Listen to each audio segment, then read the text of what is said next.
चलना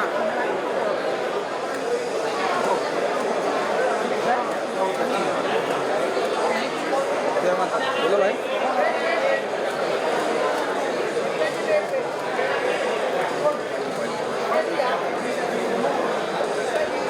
मैं इधर ही स्पॉटिंग कर ले अंदर एकता मैम हेलो कैसे हो?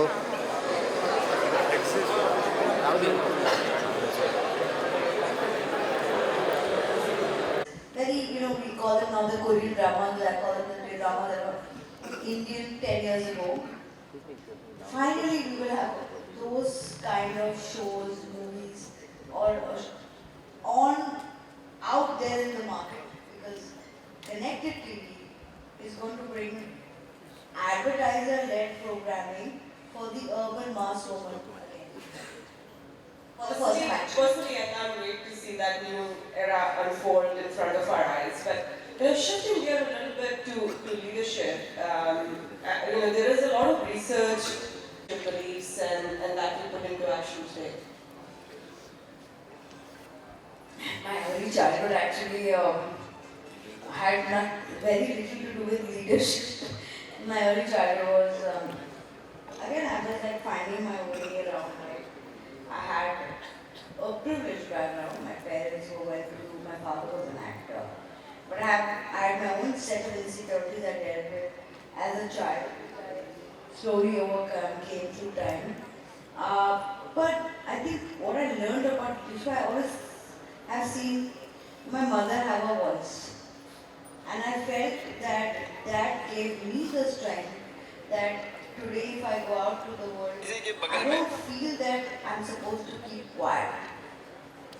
Secondly, in my early journey, of course, I was very aggressive at work, and aggression and ambition in women is considered a bad thing.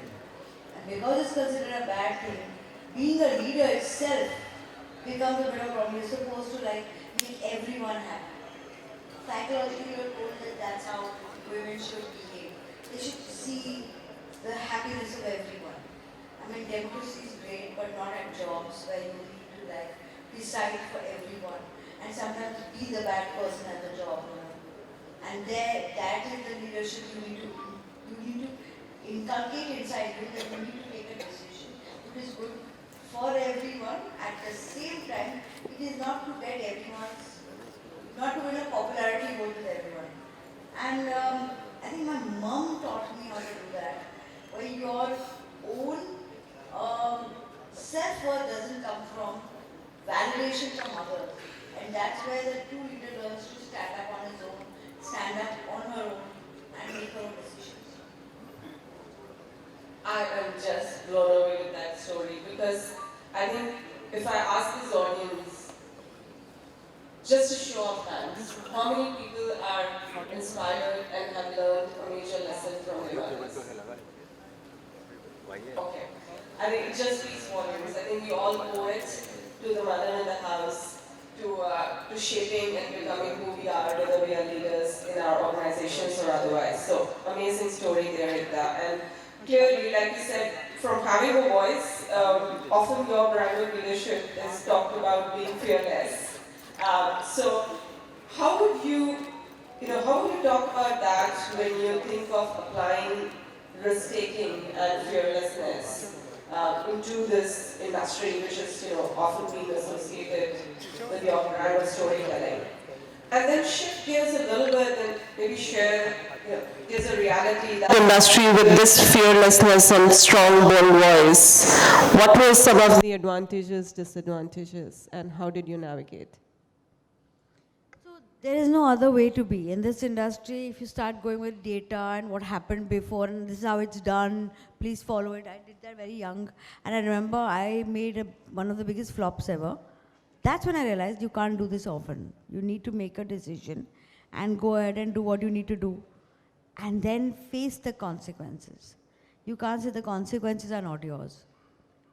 But when I did that, I realized that we are now entering a domain wherein we all know it, there is the big boys club. It exists. There's backslapping, there are conversations that happen in dining tables that you're never a part of. You're going to be in the squash game, you're not there. In the golf clubs, you're not there because you only meet people, and there you have those disadvantages. So you realize that you need to make your own circle of very successful, strong women and be inclusive to the men. And that's what I think I did, and I try to do that all the time.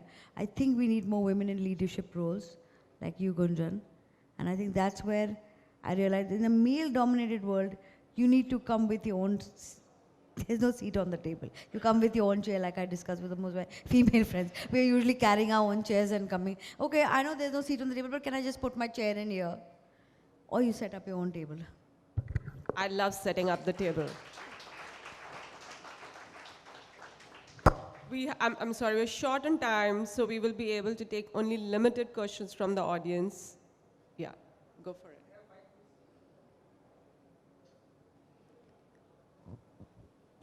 That will be our first and last question. Hello. Yeah, this is Gopal Ram, producer director from Chennai. I got some subjects to be made in Hindi from South. Is it possible to meet you and discuss some subjects with you? I love the place you chose to pitch. You can pitch anywhere, anytime. Yeah. I'm with you, my friend. Yeah. But I just must tell you that there's a process in Balaji, and there's a development team that will hear your pitch and then bring it to me. Unfortunately, we are stuck with processes, but we'll meet to post that once it's through. Yeah. I worked with your daddy also. That's great. Me and my daddy are pretty much working a lot. It's a great attempt at creating your table. So clearly the message has. I love it. I love it. Thank Pitch you. anywhere is my thing. I may not accept the pitch anywhere, but pitch anywhere. Yeah. Thank you. Thank you very Thank you much. so much. Thank you, Ekta. It's been really wonderful having you here. Thank you. May I invite on stage Mr. Gaurav Banerjee, Chair CII National Council MNE, to kindly do the honors of felicitating Ms. Ekta Kapoor.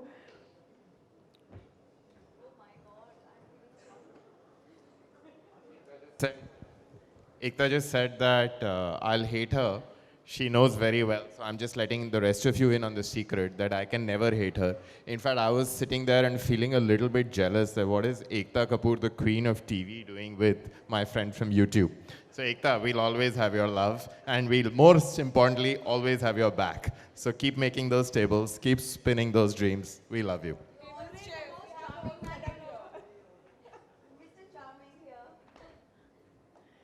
And ladies and gentlemen, let's once again put our hands together to those powerful women on the stage. Can we have a group photograph, please?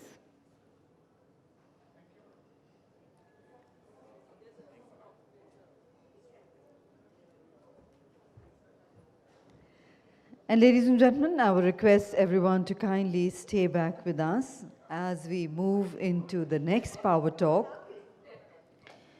which is on Prime Video and the next frontier of India's entertainment revolution. So we now arrive at a Power Talk that takes us behind the scenes of India's dreaming revolution, where original storytelling meets the strategic vision and where platforms are not just is that great power comes with not just responsibility, but a question. And that question is there a Lakshman Rekha? And I think that's what we are here to talk about. So today we have, as I said, very different perspectives on stage. I'm going to start by asking everyone we'd like to do 3 or 4 rounds, so if we can keep our answers to a couple of minutes, and with the greatest respect, I might interject if it goes over, because that way we can throw open the questions to the floor, because I'm sure there are many people who want to talk to us as well. So I'm going to start by, starting from my left, not just because we have a lovely lady here, but going down. What does AI mean to you in what you do? If you can start with that, and then we'll get deeper into the conversation. You can take this mic. Thank you very much, Bireen, and hello, everybody. Thank you for being here. What does AI mean to me? Okay, so I think I'm coming from the business perspective of AI. I've been a producer of factual content largely and a distributor of content for 18 to 20 years. And I feel AI is, if I may just take you back a little bit, I know you said a few minutes, but going back to my radio experience many, many years ago, I think at that time when we moved from live radio to pre-recorded segments, there was a huge change over there where people were getting used to this entire different segments where the voice was traveling to 20 different cities where the radio presenter was not really present in. To just bring you a parallel, I think we are at that precipice of AI today where the industry today is looking at it and saying that how much should we incorporate in our content? How much is ethical? What kind of AI, training methods are being used? I mean, how are we developing this AI? Is it with consent of writers? Are people getting compensated for it? There are so many questions to AI. So today, I think we can probably discuss about all of that. And specifically to businesses, I think as long as we are mindful, it's a fantastic opportunity for us to produce really, really great, immersive, and beautiful content, which can be consumed by audiences at large. Thank you. Sudhir, your take, please. I'm petrified. It's scary. It's also scary because it's about the amount of water you require to cool down these machines that are buried God knows where, But besides that, I think I've used AI, and I think it's a great assistant. It's a great research tool. In the future, maybe it will help me make a film which at the moment only Sanjay Leela Bhansali is allowed to make. So, I mean, it will just kind of, because there is a managerial aspect to filmmaking. Yes. There's a it's like an army operation.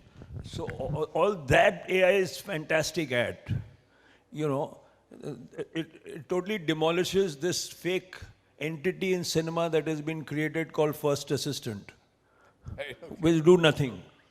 So there are many people who are seriously out of jobs, and good riddance to them. But so you can reduce your costs a lot. You can reduce the unit because it's gone out of proportion. Sure. You can pre-look at a lot of things. So even in terms of the idea of your film, of what you want, because let's say I'm making a film on Gandhi at the moment, which is going to be very expensive if I was doing it conventionally. But now I can, in a sense, look at, and with a DOP, look at the entire film in a kind of a sketch form in terms of a kind of a storyboard, which is, in a sense, moving. I can take some actors, create some voices. So you have a kind of a scratch film, in a sense, like the fifth draft of the script can now be a scratch film. Right. Absolutely. So then me and the DOP and the sound guy and everybody else can sit together, and then the basics are over, and now you can fly. And our level of discussions can evolve. Excellent. So it can be a much more imaginative discussion, and the technicalities are taken care of, So I think that all that is great, But if you allow AI to govern you, if you become lazy, God help you. It will take over. And then if you stop using your mind, you have to control it. You have to know what you want. Because if you tell it, give me something approximately this, all it delivers is crap. And also maybe plagiarism. Correct. Right. So you have to be very mindful of other works. Right. But you can tell it, now I'm making a film like this, give me references of films like, what should I see? Right? But, you know, you can do many things if you're mindful. Correct. If you're, you know, but it's very scary if you, and I hope, you know, people are not fantasizing sitting inside big companies that I don't need writers, I don't need this, I don't need that, because that's very scary and you need writers. AI in writing can be a tool for writers and not for MBA graduates. Thanks. Sorry. Gitanjali, over to you. You're building tools that can compress weeks, years of work into minutes. So how do you ensure that this acceleration doesn't flatten the originality? And how will you ensure, to what Sudhir just mentioned, that we're not going to trap creators inside algorithms and lose the aesthetic? So maybe you can talk about that and what it means to you. My journey has been, so I have seen it all, when we moved from offline to online to digital, cameras to mobiles to social networks and now AI. So AI is the new electricity and the fuel. You have to use it as a tool, you have to use it. It's like, pehle bolte the na, you had this thing of Javed and Salim ka jodi. So this is your new companion. You can write with it. It is your best assistant. So what we have built in GenVR right now, GenVR.ai, is a platform from India where we have integrated more than 350 tools together in a one UI UX platform where you can start your image, video, audio, lip syncing, upscaling, even agentic authorization, everything in just one platform. It's private. So it's available to everyone. It's private. Yes, sir. Yes, sir. And we have, we are official partners with a lot of model makers and like Higgsfield and ByteDance and Nano Banana and all of them. We've also created agents which facilitate, creative artists to create whatever they want in imagination. But I am with Sudhir ji when they say that you cannot stop using your mind. It's a creative tool. You have to drive the vehicle. You have to drive the tool. And we are empowering artists. We are not removing artists. These are not tools to remove the artist. Like every time a technology leap has happened, people who have adopted the technology have grown. We are also ensuring the same thing. We are actually offering everything in one platform in India so that creators can actually, whatever they're dreaming, what they could not create earlier can create now. I'll give you an example. There's a gentleman, Mr. Khushwant, he's an ex-IAS. He's written a book called Maharaja in Denim. And I just happened to meet him. He sold the rights of that film thrice, to different large production houses in Mumbai. And it could not see the light because the production was extremely expensive, So it was out of budget, and like said that he could not, that film never saw the light. Today, for the last 2 years, he's been working on that film through AI, and it will be released next year. And he's the happiest person. It's completely an AI film. These tools are actually empowering people, and creativity is not, per se with few people or the studio model. It is now democratizing it, personalizing it. You have personalization, localization, and empowering artists. That's what our platform is also doing. Super. Wonderful. So it's like in the old days when we went for a picnic, we had a basket, we put everything that we wanted in it, and then we went off to the beach. So what you're doing is exactly that for filmmakers. I'll come to Ram. Ram, I can't wait to ask you this question, but I do want your take, as with everyone, on AI. But the question that I really had at the tip of my tongue to ask you is that if tomorrow an AI-generated film wins a national award, who should go on stage to receive it? So maybe you can answer that, but also in the process tell us your take on AI, because you've done this a little piece. I'm calling it little because of its length, not because of its awesomeness. So please. Yeah. First, given that my name is Ram, I think I can speak about the Lakshman Rekha of AI.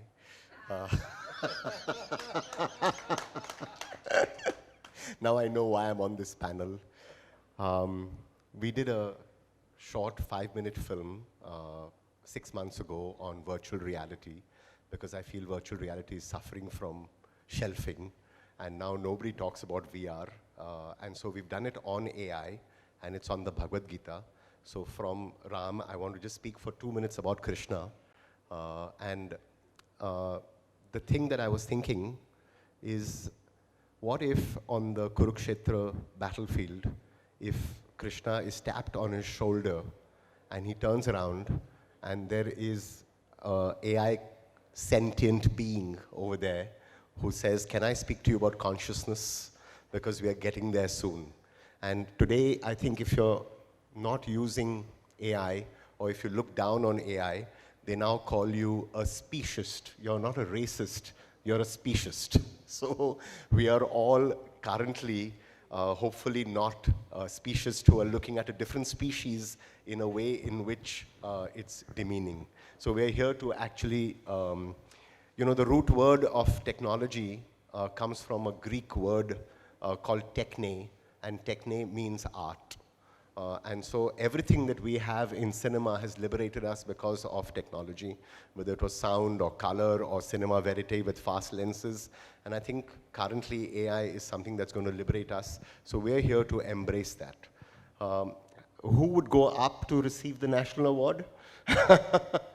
That sentient being at some point, I suppose, would go up. But for the moment, hopefully the filmmaker or whoever gets the national award. But at some point, there is going to be the evolution of that species, and that evolution is going to go up. So Wonderful. Thank you so much. Coming to Anand. Anand, my lucky number is 18. And Anand has just completed his 18th title. There's also a song called 18 Till I Die, but we won't get there right now. Anand, the question for you is that you've told stories, of course you write books, but I don't think that we should call you a writer, because you've also been powering films and television and stage shows and all formats through your storytelling ability. So in this world of prompts and all the things that you've dabbled with, and your last book talks about AI or uses the AI metaphor, how are your creative muscles getting either enabled or disabled through this process? Give us your first-hand take on this story. Thank you. Actually, I am really excited about AI. The wrong thing to say, many of my other friends will beat me up for this. But I was right from the beginning, the problem with my books, except the Bahubali one, none of them, lot of rights were sold, but none of them had come as films. Now, a lot of people are coming back because my books are all of huge scale. Like my first book, Asura, which told Ravan's point of view, Ramayan, or Ajaya, Duryodhana's point of view, Vanara, which was Bali. Bali's, it had to be taken like Game of Thrones. The book rights were sold for all these things. I got the option money, but after that, that way I'm happy. But after that, nothing happened. Now, with AI, all these things like Sudhir sir said, it is not just Rajamoulis and Bansalis who can do that now. So except for Bahubali, none came out. Now I hope all my 18 books will come out, including the latest one. So that way, as a writer, I am very happy. Answering your question, sir, and this is good for every writer here actually. This is a golden time which is coming. It is nothing to be scared. Is my personal opinion, because this is like any other tool. We have already been using AI for the last 10 decades. You have been using Grammarly, you have been using Grammar Check. This is another one step above that. That's all. And before rambling on, let me just answer to the point. I use AI in writing, but I use it as a sounding board. So what I do usually is, I give a scene and ask it to complete in 10 different ways or 5 different ways. It gives a scene and I ensure that I use none of them. Because what I understood using it is because it just gives, it tries to please you. So it is giving the answers which 90-95% of the people would love it or like it, or somewhere they have read it. So how will I make my writing unique? This has made it very easy. It gives my scenes, so I ensure that not a single thing is done. I write a scene and I surprise the AI. So the next time it gives, so every scene it gets escalated. And I think I am now producing much more faster and better books. So I have, using AI in the last 13 years since I got published, I published 18 novels, 3 in print. Then I did around 1,400, 500 hours of television, 3 films, 500 columns and travelogues, stage plays and audio shows. Now with AI, I think I can increase my output. So that is also what is exciting me. Fascinating. Okay. I just want to change the conversation just for all of you to know, Both. I mean, the machine is a very good assistant and a really skilled one, a really knowledgeable one with a database which is phenomenal. So you can go in all aspects. You could even take post-production, for instance. I can take an edit and I can sit down with a musician, a rough music, not so great musician, but a musician and a sound person, and we can sit together and do a scratch design, right? Which is something which is very lacking in India, for instance. I think Indians can use that. So you have an evolved kind of sound design. You can communicate with the background music, because today nobody knows how to write music. Correct. Most of the music directors don't know how to write music. That's correct. They go pe here, dab here, chal Ranjit Barot here, somebody here, and mix together, right? That's what most people are doing, right? Yeah. But so I can talk to AI and say, this is what I feel. I want to mix Sufi and for instance, I've done this. Sufi and New Orleans or choir or whatever, church choir, has a similar spiritual base. I want something that's happening like that with these words, right? In a sense, it somehow, so now I'm telling, it's not very good. It's not usable. But I can tell a music director, this is what I mean. Now it's for you to coalesce it. I still have to have a music director who understands my script, but it's just I think it aids my communication with my technicians a lot more, Absolutely. It's a It good aids example. my assistants, it aids the production systems. It will even aid the cost. Can AI now tell me at every given point, where am I going over budget? Perfect. Yeah. It's Lovely. a perfect tool, Yeah. Ping. Yeah. You're going wrong, right? This is where you need to correct. So I think production systems will correct more. I mean, as it evolves, I think it will open up my imagination. I'm also self-censoring, no? Correct. Yeah. In a sense, I know this is not what I can't do, so my mind is not even going in that direction. Buddy, you're an independent filmmaker. Don't cross the Lakshman Rekha. That's another Rekha, right? That's another one. That's That's another exactly one. right, So, but now there's no Rekha. Perfect. Think about it. Ram, before we come to the other three, because you have now made something which is a short film, and you continue, I assume, to do things in the more linear fashion. So where are you on the pivot between the past and the future?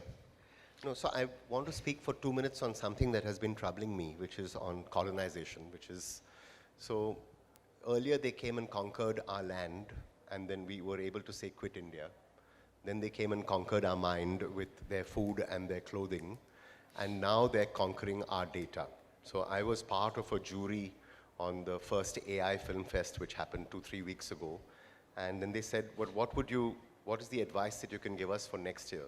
I said, first, I think that the biggest problem that we're having currently is that if you look at the common crawl of the amount of data that there is, let's say that there are 300 billion web pages, okay? And that means English dominates 45, I'm speaking in English, which also makes me feel bad, but 44% is dominated by English, out of which, let's say if Hindi is spoken by 7.5%, the data that is available, which is Indian, specifically Hindi, is 0.2% data.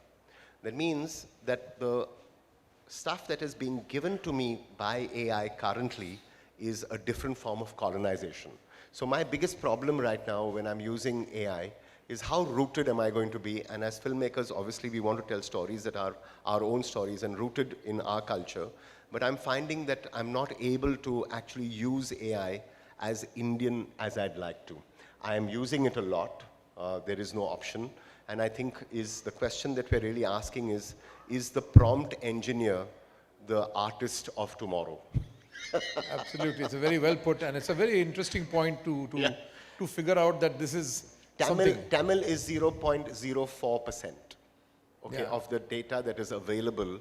That means I saw a film called Humans in the Loop, which is on Netflix, which Aranya was here. He's a director.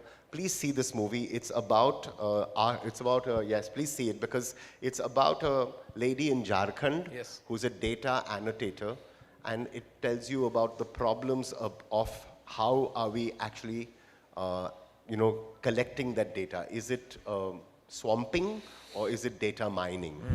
And currently it's data swamping.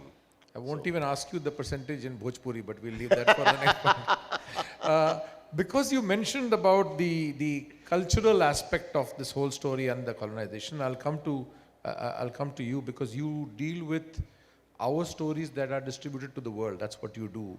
And therefore, how do you see cultural authenticity?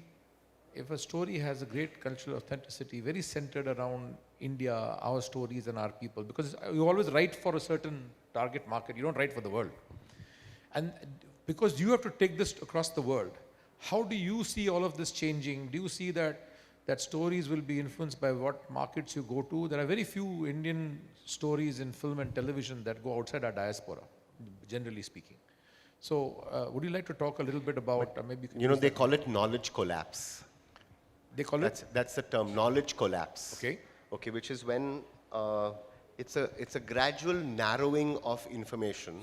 Because 60% loves pizza, then what will happen is that you will eventually get, what's my favorite food? Pizza. Right. So how are you going to get sattu? So when she takes tandoori roti everywhere, how is she going to basically make sure that she can distribute tandoori roti despite pizza is the question. Thank you for that. Using AI. Using AI. Yeah. Trust me, we have distributed a lot of tandoori rotis even before AI. So it's been it's prevalent in this market, and we've done it very, very successfully, and I've been personally involved in it for the last 18 years. Specifically, when you come to AI, what I'd like to really address is taking Indian stories abroad, of course, or bringing international stories to India. Just, I think what he was trying to understood, and I believe in it too, is that AI throws in a particular type of content. So essentially, if you're looking for something, it will be like English-driven or so. India is unique in its hyper-diversity, its cultural, intensity, and also its ethnicness. I feel we should hold this very, very close and dear to our hearts. And the minute we do that, we are able to take our stories, and we've done it successfully in African and Middle East markets especially, and not just diaspora, we've taken it to mainstream audiences and even in the US and Europe. So it happens, but you have to work at it to make sure that the human element remains in it. So specifically, if you want to, what we have used, like you initially mentioned, AI is largely used in, very, very short form content, and I've been involved more with long form content, That's right. whether it's factual or it's scripted dramas and entertainment formats. But we are using AI today in helping make the pitch dockets. So while you create a lot of content, how do you actually put them together in a pitch and transport it outside, showcase it to people? You're able to do it with cultural relevances of those times. How can you con the platform? So it is more about understanding. You're able to understand. So if I want to sell a format to Mexico, which we have done, it is easier today than it was for me 10 years ago. You can demonstrate it. Yeah, we can actually demonstrate it, and we But have I more don't examples. think you should allow, being Indian, this is anyway a Western medium.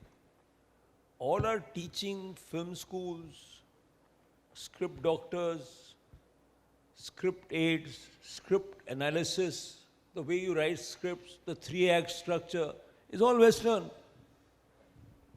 Where is it Indian? There is some kind of intelligence that is like a virus crept into you, and you are anyway using it. Even the music, the music beats are becoming more music. Western. Then they say this metronome. So you have to be careful.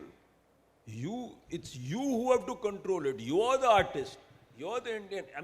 God help us if suddenly somebody says now, like, music is dead because, you know, the musician is dead.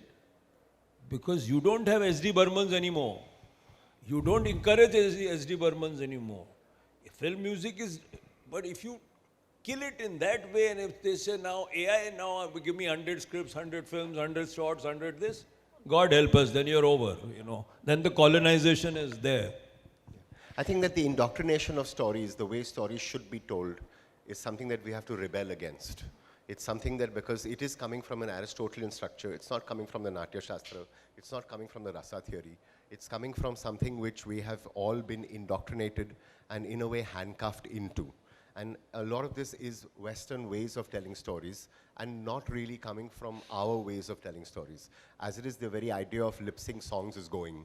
And so all of this is something that we have to embrace and in fact use AI in a way in which, let's see how we can be culturally rooted. Gitanjali, can we just come to you? You know, you are hearing it from practitioners, right? You are creating tools and tech for practitioners. So how are you seeing that we can do something that can help to preserve what they want to preserve while making sure that, you know, it becomes faster, better, quicker, bolder? And not Western. So two very important things. Write your pitches in Hindi or the local language. Absolutely, absolutely. So I have been with artists for the longest time. You know, I mean, I was earlier working as a CEO for Pixion, so I've worked with more than 2,500 artists. And I know that an artist, when he's creating, they think in their native language. Every idea comes in your native language first.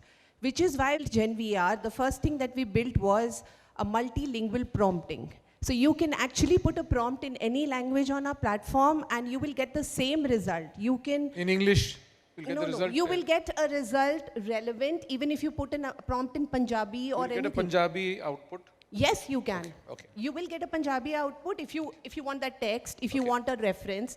We, just to answer to your question, we also built an image model called Rupayan, which was completely, built on India data sets. So it created the most beautiful, gorgeous image of Sri Ram. It created a culturally relevant Ma Siddhi Datri, okay? And this was a times where, the other people were giving gods which looked like Greek, So those kind of things, the data sets, the cultural relevance, the emotional relevance, that can be preserved if we build some things or we fine tune certain things according to our cultures. And that can stop us.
So, ladies and gentlemen, I would request you all to kindly remain seated.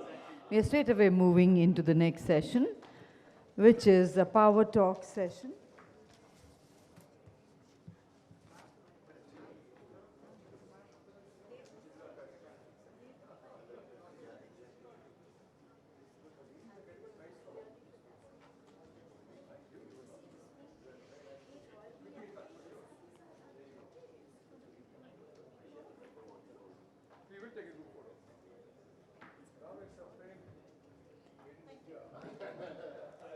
And I would request all our panelists to kindly come together in a group photograph.